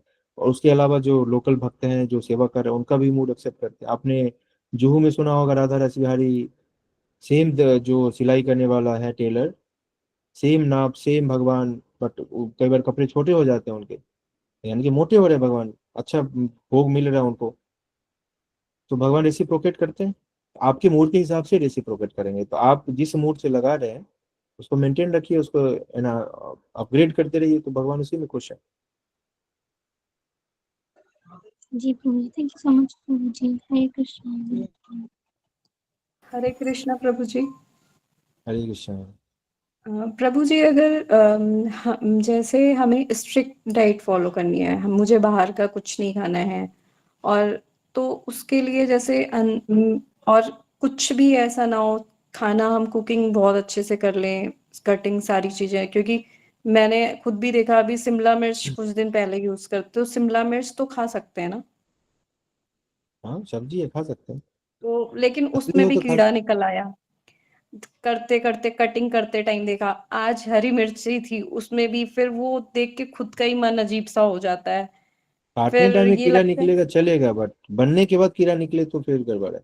कि काटने के टाइम पे 2 बार निकला, एक दिन काटने शिमला के मिर्च में निकला, फिर काटने के मेरा ही टाइम में मन अजीब। हमें काटने के टाइम में हमें ये भी सावधान रहना चाहिए कि हम ऐसे काटें कि जो अंदर है वो हटे ना। क्योंकि जब हमें वही पता चल वो जो जाता है दो कि, 2 दिन जब निकला, तो मेरे को तो यही लगता है कि अभी तक पता नहीं कितनी बार खाया होगा क्या हाँ, कैसे, क्योंकि कई बार क्या वो होता है कि हम चाकू से काट रहे होते हैं और उसे कीड़ा कट हाँ, जाता है दो पार्ट में। फिर हम फल तो और फेंक देते हैं, सब्जी फेंक देते हैं, बट चाकू वही रहता है। तो उसको हाँ भी जी। धोना चाहिए, चाकू को भी धोना चाहिए। और तो कलर ग्रीन है, तो ग्रीन ही कलर का निकल रहा है, तो हम्म उसमें तो मतलब बहुत ही ज्यादा सावधान। आज 2 बार ये केस हो चुका मेरे साथ 2 हफ्ते के अंदर में, इसलिए सबसे कि मैंने इम्पोर्टेंट देखा। यही चीज है कि हम जो चीज यूज कर रहे हैं उसमें कीड़े ना हो तो मरे ना हमसे। तो ये बहुत इंपॉर्टेंट है, हम्म क्योंकि जीव हत्या हो रही है उसको भगवान कैसे स्वीकार करेंगे? आप ही नहीं खाओगे तो भगवान कहाँ से खाएंगे? तो इस पे नहीं, सबसे अधिक मरा तो ध्यान नहीं देने मैंने का। बात। जी। तो आप उसको थोड़ा सावधानी, आप जब सब्जियां काटते हैं, फल काटते हैं, तो आपको आइडिया हो जाता है कि कैसे काटेंगे। शिमला मिर्च अंदर हम्म से हॉलो होता है, खाली होता है। हाँ, अब थोड़ा फॉलो चीरा मार होता के है। फाड़ के देख सकते हैं कि उसमें कीड़ा है नहीं है। हम्म। फिर है तो हटा के उसको यूज कर सकते हैं। और और जैसे मेरे को ना कुछ ऑप्शंस चाहिए कि क्या खा सकते हैं जिसमें बिल्कुल मतलब जो सात्विक हो, तो उस पर फल सब्जी एक सात्विक आप ही होता लेक्चर है। दे दीजिएगा, क्योंकि आपको ज्यादा आइडिया होगा। हाँ, फल सब्जी सब खाइए, फल सब्जी अनाज सब सात्विक ही होता है। उसमें जब तक बहुत ज्यादा तेल मसाले नहीं माल डालेंगे तो तब तक सात्विक है। जो भी चीज ठीक प्रकृति है। से आया हुआ है तो सब सात्विक है। और उसमें प्रोसेस में बिस्किट भी अवॉइड करना है, बिस्किट नहीं खाना है। प्रोसेस, जो बिस्किट बनाया है कौन हाँ, बनाया है, नहाया कि नहीं नहाया, उसमें बनाने टाइम सही में बात कीड़े है। थे नहीं थे कौन जानता है? आपने कुछ देखा नहीं। तो फैक्ट्री और बिजनेस है। आप जो घर हम्म में खाना बना रहे हैं, हम्म आउट ऑफ लव बना रहे हैं अपने हस्बैंड के लिए, बच्चे के लिए, तो आप ये नहीं हम्म चाहेंगे कभी कि उसमें गंदगी जाए जानबूझ के या फिर कीड़े जाए। और जो फैक्ट्री में बनता है वो हम्म बिजनेस है, वो आउट ऑफ लव नहीं बना रहा, out of business, out of profit कमाने के लिए बना रहे हैं। तो उससे वो यदि बनाते टाइम में देखेंगे एक दो कीड़ा गिर भी गया, उससे क्या, कौन सा हम्म हमें खाना है? आपने रस्क का वीडियो देखा होगा कि रस्क जो बनाने वाले हैं वो पैर उस पे रख रहे हैं और उसको चाट के उसमें डाल रहे हैं, जानबूझ के चाट चाट के डाल रहे हैं। तो लेबर क्लास के लोग होते हैं जो बनाते हैं, उनके साथ आप 2 मिनट बैठना भी नहीं चाहेंगे। तो खाना जो है बहुत ही पर्सनल चीज है, उसको अपने पर्सनल हाथों से बनाए तो ज्यादा अच्छा रहेगा। एक और चीज, चाय जो होती है वो चाय पीना भी निषेध होता है। चाय में निकोटीन कैफीन ऐसा कुछ होता है जो नशीला होता है, तो इसलिए वो प्रभुपाद जी ने बोला हुआ इसको हम कोई चाय नहीं पीते। ठीक। चाय पीना है तो आप हर्बल टी ले सकते हैं, कई सारे ऑप्शंस अवेलेबल हैं। गोकुल टी एक हमारे मंदिर में मिलता है, हर्बल टी के कई जी। सारे ऑप्शन है, वैरायटीज हैं, तो उसे पी सकते हैं आप। चाय हेल्थ के लिए भी ठीक अच्छा है। नहीं है बिल्कुल भी। हाँ, चाय तो हेल्थ के लिए भी नहीं अच्छा है। ठीक है, अगर अगर हो सके तो एक लेक्चर इन फ्यूचर आप की क्या क्या चीजें हैं ऑल्टरनेट में जो हम बेस्ट ले सकते हैं, उस हाँ, पे आप एक होस्ट लेक्चर। होस्ट जो है उनसे बात कर सकते हैं, वो बोलेंगे तो हम दे देंगे, इसमें क्या है। जी, ठीक है। हाँ, ठीक है। हरे कृष्ण प्रभु। हरे कृष्ण। हरे कृष्ण प्रभु जी, दंडवत प्रणाम। आ, हरे कृष्णा। प्रभु जी मुझे ओके, सो थोड़ा क्यू ब्रेक हो गया है। सो प्रोजी 9 o'clock हो गए हैं। सो आपके पास प्रोजी कितना समय है, कितना क्वेश्चंस आप टाइम है ले ना, सकते हैं? मेरे लिए टाइम का प्रॉब्लम नहीं है, आप लोग देख लीजिए, क्वेश्चन ले सकते हैं अभी। ओके, सो प्रोजी 2 क्वेश्चंस और ले लेते हैं and we will take the questions by queue. So please आप लोग क्यू के हिसाब से चलें, हैंड रेस करें, ऑलराइट। और जिनके क्वेश्चंस बच गए हैं प्लीज आप अपने क्वेश्चंस नोट डाउन कर लीजिएगा। सो मे बी प्रोजी के से हम नेक्स्ट सेशन में पूछ सकते हैं या कभी Q&A क्वेश्चन हम कर सकते हैं, alright. Okay, so next question है शिवानी पोद्दार माता जी। हरे कृष्ण प्रभु जी, दंडवत प्रणाम। थैंक यू सो मच प्रभु जी इतने डिवाइन सेशन के लिए। प्रभु जी मेरे 2-3 छोटे छोटे क्वेश्चन थे। एक तो प्रभु जी आपने श्री प्रभुपाद का एक स्टोरी बताई कि प्रभुपाद जब उनके घर पे गए थे तो वो प्रसाद में से ऑनियन छांट कर खा रहे थे। तो प्रभु जी वो कुछ भी बने हुए उसमें से ऑनियन अगर है तो वो छांट करके खाना। नहीं नहीं, वो मेरी गलती है, मैं वो और क्लैरिफाई करना चाहिए तो आप पे। उस टाइम सिचुएशन क्या था कि इस्कॉन सेटअप नहीं हुआ था, कुछ था नहीं हमारे पास।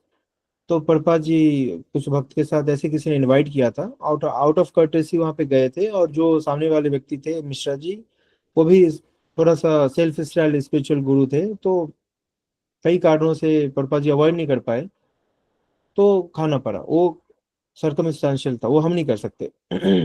हमारे लिए नहीं है। जैसे एक बताया कि कई बार ऐसे हमें पता चलता है, अब जैसे आप राशन की दुकान में जाते हो तो उसको बोलते हो चीनी दो 1 kg, तो अब फिर देखते हो कि जब आप गए उसी टाइम में किसी को अंडा दे रहा तो उसी हाथ से, फिर आप उसी हाथ से चीनी देता है, तो क्या बोलोगे, हाथ धो के चीनी दो। तो कई सारी कंडीशन में हम उसको अवॉइड नहीं कर सकते। बट जो प्रभुपाद जी का स्टोरी बताया वो उस परिस्थिति का था जहाँ पे हमारे पास कुछ नहीं था और हमें किसी के पास तो अलग सिचुएशन था, वो हम नहीं कर सकते।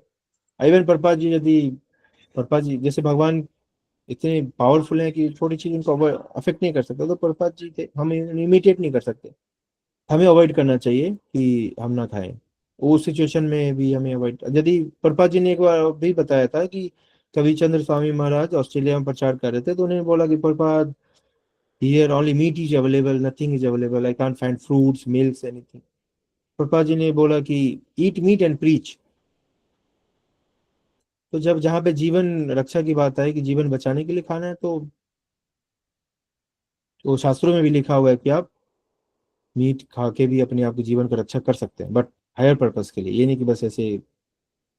तो बट वो वैसा सिचुएशन है नहीं, खाने के लिए बहुत सारी चीजें हैं, तो प्याज वाली बात ऐसे था बताने के लिए कि हमें अलर्ट होना चाहिए कि हम।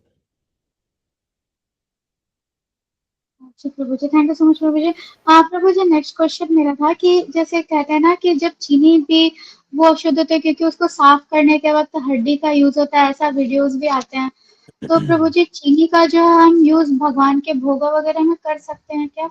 और इसी से रिलेटेड था प्रभु जी ईस्ट के लिए भी, ईस्ट भी। तो अब ये बताइए कि चीनी का यदि यूज ना बोला जाए कि नहीं कर सकते तो आप नहीं करेंगे? तो ये है कि ऐसा है कि चीनी पहले के जमाने में हड्डियों से प्रोसेस होता था, और बट अभी है कि कई बार सारा मैंने भी देखा है, बट है कि फैक्ट्री में प्रोसेस होता है, तो आप कह नहीं सकते कि कहाँ से बना है कैसे बना है, क्योंकि उसका पीछे का ये पता नहीं होता किस फैक्ट्री में बन के आया है।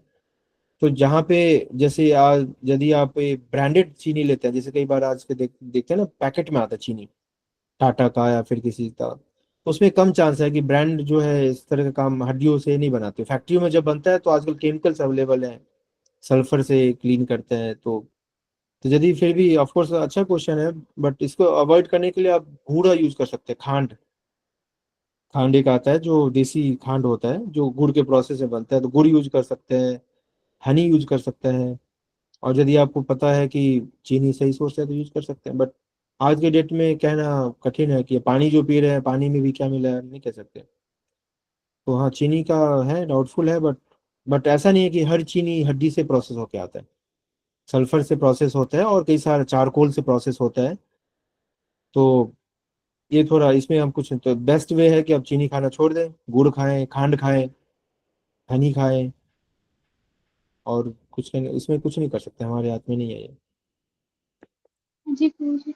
हाँ प्रभु जी, पर्सनल सिचुएशन के हिसाब से क्वेश्चन था प्रभु जी, कि जैसे मेरे घर में ऐसा होता है, अब तो मैं अपना खुद बनाती हूँ, लेकिन कई बार ऐसा होता है कि हेल्थ इशू कभी रहता है, या फिर मम्मी बोलते हैं कि ठीक है जितना हो पाए उतना ही पॉसिबल करना चाहिए, तो घर में जो खाना बन रहा है तो उसी को बस भगवान को ऑफर, तुलसी पत्ता अगर भगवान के पास नहीं ले जाए, बस जैसे अगर टोपे में चावल बना हुआ तो उसमें तुलसी पत्ता डाल दिया, हाथ जोड़ लिया, तो क्या वो भगवान है? वैसे तो प्रभु जी नहीं होता ना कि भगवान तो एक्सेप्ट नहीं किया, फिर प्लेट भगवान के लिए निकाल दिया और उसके बाद लोग खा रहे हैं, और फिर बाद में वो प्लेट भगवान को ऑफर किया, तो वो तो प्रोसेस तो वो तो सही नहीं है ना प्रभु जी, वो तो हमें नहीं सही करना तो नहीं चाहिए। है, सही तो बिल्कुल नहीं है, बट फैमिली में कई बार होता है कि ऐसा सिचुएशन होता है कि हम नहीं कर सकते। तो उसमें आप भगवान भगवान तो आपका मूड देखते हैं कि कैसा है। ऑफ कोर्स ये स्टैंडर्ड नहीं है, हमें तो जो प्रोसेस है वही करना चाहिए। कई बार ऐसा होता है, जैसे गुरु आपको बोलते हैं कि 16 माला डेली करना है। तो मैं जब दीक्षा के लिए इंटरव्यू के लिए गया था, तो महाराज बोले कभी छूटता भी है? तो बोला महाराज कभी कभी छूट जाता है। किस सिचुएशन में छूटता है? मैंने कभी जॉब हो गया, कभी ऐसे इतना टाइम बिजी होता है कि टाइम ही नहीं मिलता। तो बोले कि फिर उसको बैकअप कर लिया करो नेक्स्ट डे, बट अवॉइड करो। और फिर बोले कितना फ्रिक्वेंसी में होता है? मैं बोला महीने में एक बार कभी हो गया, साल में 2-4 बार ऐसे। तो इस चीज को भगवान भी समझते हैं। भगवान जो है, भगवान कोई ऐसे नहीं है कि बॉस की तरह कि नहीं नहीं करना ही पड़ेगा। तो यदि कभी ऐसा सिचुएशन हो जाए कि नहीं है, तो आप उसको अलग से पैक करके रख लें, और जब पता चले कि भूख लग गया उसके बाद खा सकते हैं। बट ऐसा हो जाता है कई बार कि आप बिल्कुल ही खा के निकलना है, भूख भी लगी है, चाहे कोई गेस्ट आ गया ऐसा देना है, तो प्रभुपाद जी बोलते हैं कि संसार में जो चीज भी है सब भगवान का दिया हुआ है, तो ऑलरेडी प्रसाद है। संसार में सारा चीज जो भगवान का दिया हुआ है, तो जो भी भगवान का दिया हुआ सब प्रसाद है, कृपा है। प्रसाद मतलब कृपा है भगवान का। इतने सारे फ्रूट्स वेजिटेबल्स, तो भोग लगाने की जरूरत नहीं, प्रसाद के रूप में खा सकते हो। लेकिन क्योंकि हमारा वो भाव नहीं है कि भगवान का दिया हुआ है और हमारा भोग का प्रवृत्ति है, तो इसलिए हमें प्रॉपर भोग लगा के खाने का प्रैक्टिस करना है। तो ये हमारे प्रैक्टिस के लिए है। बट कभी कभी ऐसा सिचुएशन है, तो इसको आप जैसा बोल रहे हैं वैसे कर सकते हैं। भगवान इसमें कोई ऑफेंस नहीं लेते हैं, कि भगवान जानते हैं, देखते हैं कि क्या। मान लो कि आपके घर में ही आप चाहे गुरु महाराज जी कभी कई बार देखते हैं कि भक्त सो रहा है, फिर माला नहीं कर पा रहा है, पूछते हैं क्यों नहीं कर पा रहे, तो सिचुएशन बता तो महाराज जी समझते हैं ना, बोलते ठीक है कोई बात नहीं, प्रयास करो कि अच्छे से करो। भगवान भी ऐसे ही है, गुरु तो भगवान का रिप्रेजेंटेटिव है। तो भगवान भी ऐसे ही देखते हैं कि सिचुएशन कैसा है। यदि जेन्युइन सिचुएशन में आपने ऐसा किया तो भगवान समझते हैं। बट उसको आपने हैबिट बना लिया, चलो भगवान को थाली ढक दिया और इधर हम भी खा रहे हैं साथ में। तो कोई आपके घर में अब वरिष्ठ भक्त हैं, आपके पिताजी हैं, फिर कोई सीनियर भक्त आते हैं, तो आप ऐसा नहीं करेंगे ना, उनको रिस्पेक्ट देंगे कि पहले वो खा ले फिर हम खाएं। बट कई बार ऐसा सिचुएशन होता है कि बच्चे जिद कर रहे हैं खाने के लिए, तो उसको समझा जा सकता है, उसको स्पेसिफाई करने के लिए ऐसा मतलब बच्चे के लिए नहीं, कि बच्चे तो बार बार कर सकते हैं, बट कुछ ऐसा सिचुएशन है इमरजेंसी, उसमें आप ऐसा कर सकते हैं कि भगवान को क्षमा प्रार्थी करके मन से ऑफर करके आप उसको कर ले। बट ये रूटीन नहीं होना चाहिए। जी प्रभु जी, थैंक यू सो मच प्रभु जी, दंडवत प्रणाम। ओके, सो हम लोग लास्ट क्वेश्चन लेते हैं। रितिका माता जी। हरे कृष्णा प्रभु जी, दंडवत प्रणाम। थैंक यू सो मच प्रभु जी।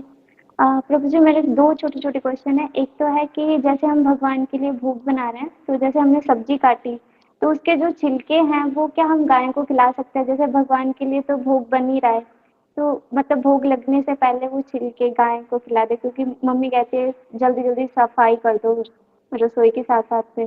तो ऐसा समटाइम्स ऐसा करना पड़ता है कि वो छिलके पहले ही चले जाते हैं गाय को, भगवान को भी भोग नहीं लगा।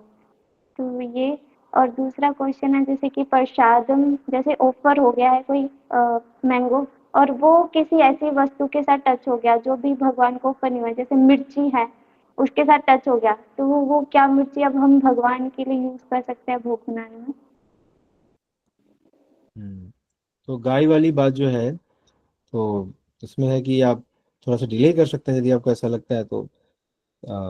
ऑफ कोर्स छिलका तो हम भोग में यूज नहीं करने वाले हैं, बट है कि अच्छा पॉइंट है कि भगवान को भोग नहीं लगाया तो हम तो उसको थोड़ा डिले करके दे सकते हैं। बट छिलके के साथ ऐसा कुछ नहीं है कि वो छिलका गाय खा लेगी, तो गाय भी एक तरीके से आ, भगवान के लिए है। तो यदि आपका ये मूड है कि भगवान के खाने के बाद ही खाएं, तो उसको आप थोड़ा सा डिले करके दे सकते हैं, या फिर उसको आप भोग लगा के गाय को खिला दीजिए, फिर उसमें बहुत आसान हो जाएगा।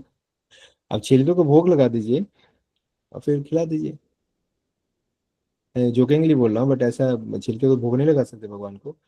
बट ऐसा है, इतना हमें नियम आग्रह, ये नियम आग्रह में आ जाएगा कि अच्छा फिर टच ये हो गया, गाय को खिलाया दिया। तो आप भगवान के लिए बनाइए, और यदि आपको थोड़ा लगता है ऐसा कि तो उसको थोड़ा सा बाद में दे दीजिए आप गाय को खिलाने के लिए, क्योंकि कचरे में चला गया, आपने डिस्कार्ड कर दिया, फेंक दिया उसको। तो आप मान लो कि आप लौकी की सब्जी या फिर बैगन की सब्जी बना रहे हो, तो जिस पेड़ से बैगन, एक पेड़ में मान लो 10 बैगन हुए थे, 5 बैगन आपने खरीद लिए, 5 बैगन कोई ऐसे ही बिना भोग लगा खा गया, तो भगवान को भोग लगाओगे आप नहीं लगाओगे? वो तो नहीं आपने प्रभु। 5 आपने खरीदा, 5 किसी ने खरीद लिया और बना के खा लिया, फिर तो आप बोलोगे कि उस पेड़ से जो लिया था 5 बना के खा लिया, अब हम भगवान को कैसे भोग लगाएं? तो आपके पास जो है भगवान के निमित्त जो बनाया है भगवान के लिए, वो है बस। बाद बाकी आप उसको यदि फिर भी लगता है तो उसको थोड़ा बाद में दे सकते हैं। फिर ऐसा इसमें कुछ ये नहीं है कि गाय को खिला देंगे तो ऐसा कुछ, आई डोंट थिंक सो ऐसा कुछ है इसमें। और दूसरा जो आपने बोला कि टच होने वाला, तो इस थोड़ा सा इसमें हमें अलर्ट होना चाहिए कि शास्त्र के हिसाब से और डीटी कुकिंग मैनुअल के हिसाब से इसमें है कि जो कुक्ड आइटम है और अनकुक्ड आइटम है, दोनों टच नहीं होना चाहिए। और भोग लगा हुआ और बिना, जो प्रसाद भोग लगा हुआ जो प्रसाद हो गया वो भोग से टच नहीं होना चाहिए। बट ऐसा कभी हो गया कि अब अनअवॉइडेबल सर्कमस्टांस में, तो आप उसको धो के यूज कर सकते हैं, बट जहां तक हो सके नहीं करना चाहिए, ये मतलब प्रिंसिपल है। बट फिर वही है कि भगवान भी देखते हैं, तो आप जितना अच्छे से प्रैक्टिस करेंगे, फॉलो करेंगे, उतनी अच्छी बात है। बट सिचुएशनली ऐसा हो गया किसी पर्टिकुलर सर्कमस्टांस में, तो आप उसको, जैसे फ्रूट है और आपको झूठा गिर गया, फिर तो आप उसको यूज नहीं कर सकते। बट यदि भोग लगा है और टच हो गया, तो आई थिंक कि बेस में और फैमिली में इतना नहीं हो पाएगा। यदि आप कर सकते हैं तो अच्छी बात है, अवॉइड करें कि ऐसा ना हो। बट यदि कभी ऐसा हो गया तो उसको धो के रख सकते हैं, क्योंकि आप सब्जी मंडी से सब्जी खरीदते हैं तो उसी सब्जी के ऊपर बैठ के, मुस्लिम लोग ये सब्जी का काम करते हैं, उसी सब्जी के ऊपर बैठ के वो मांस खाते हैं, बीफ खाते हैं, या फिर सब कुछ करते हैं, सोते भी हैं। तो बट वो उनका काम है, हमारा काम है कि हम अपना नियम फॉलो करें। तो उसमें आप उसको अवॉइड करें कि ना हो तो अच्छी बात है। अदरवाइज कभी ऐसा हो गया ओकेजनली, तो आप उसको, यदि आप यूज नहीं कर सकते, फेंक सकते हैं तो ठीक है। बट ये धो के यूज करना चाहिए तो कर सकते हैं, बट ये प्रैक्टिस नहीं होना चाहिए रेगुलरली। जी प्रभु जी, थैंक यू सो मच प्रभु जी। Okay, so thank you so much for the thank you. Questions. And जो भी माताजीज हैं जो नए हैं, तो वो मैं मैसेज कर रहा हूँ, एक नंबर मेरा कांटेक्ट नंबर, तो आप उस पे, जो नए भक्त लोग हैं जो कनेक्ट होना चाहते हैं, तो आप अपना कांटेक्ट नंबर शेयर कर सकते हैं, तो हम माता जी टीम से आपका कांटेक्ट शेयर कर देंगे। जैसे डॉक्टर पूजा सिंह माता जी थे, तो माता जी आप शेयर कर सकते हैं अपना कांटेक्ट नंबर, मैंने चैट पे एक नंबर दिया है, आप अपना कांटेक्ट शेयर कर सकते हैं, तो हम माता जी टीम से आपका कॉन्टैक्ट शेयर करके आप उनसे गाइडेंस ले सकते हैं। जी ओके, प्रभु सो जी। काफी डिवोटीज हैं जिनके हैंड रेज्ड हैं, सो प्लीज काइंडली आप थोड़ा क्वेश्चंस अपने बचा के रखिए। सो हम लोग एक Q&A कर सकते हैं, और मे बी टुमारो आप कल पूछ सकते हैं प्रभु जी से, सेकेंड सेशन भी है। सो हम प्रभु जी का बहुत हृदय से धन्यवाद करते हैं, बहुत सारी चीजें नहीं पता चली पर्सनली मुझे भी। So thank you so much प्रभु जी फॉर दिस सेशन। एंड प्रभु जी का हम लोग धन्यवाद करेंगे by loudly chanting Hare Krishna महामंत्रा। हरे कृष्णा हरे कृष्णा कृष्ण कृष्ण हरे हरे हरे राम राम हरे कृष्ण हरे कृष्ण प्रभु जी दंडवत प्रणाम। हरे कृष्ण प्रभु जी, सादर we are waiting प्रणाम। for you for tomorrow.